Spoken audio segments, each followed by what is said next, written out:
តាមទៀតពីធឿនធីរ៉ាវាយស្នាមទៀតរបស់ធឿនធីរ៉ាវាយឆ្វេងរបស់ធឿនធីរ៉ាមកកែងរបស់ធឿនធីរ៉ាពុទ្ធៅចេញពីស្រោមឲ្យវាយពួតទឹកកាប់កែងឆ្វេងរបស់ធឿនធីរ៉ា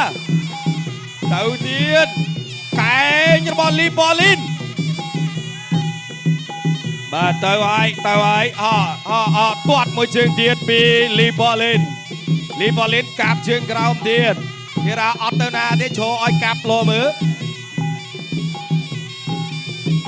វាយឆ្វេងពីលីប៉ូលីន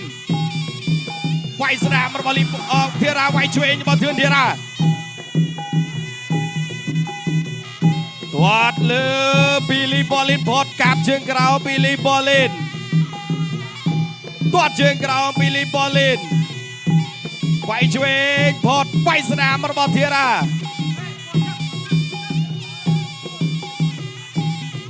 ទៅហើយប៉ូលីនលីប៉ូលីនទាត់ឆ្វេងរបស់ធីរ៉ាបាទធីរ៉ានៅត្រឹងទាត់លើពីលីប៉ូលីនវាយពួតទឹកពីលីប៉ូលីនវាយស្នាមពីធឿនធីរ៉ាវាយឆ្វេងដល់ប្រេងវាយផ្កាមកទៀតកាប់កែងចូលមកកែងលីប៉ូលីនស្វិតបាទលីប៉ូលីនស្វិតឬក៏បថៅមិនទាន់មុតទាត់ឆ្វេងចូលស្នាមទៀតពីធឿនធីរ៉ា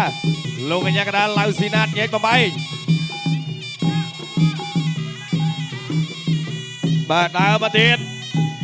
ដើរចូលពីធឿនធីរ៉ាទាត់ជើងក្រោមរបស់លីប៉ូលីនធីរ៉ា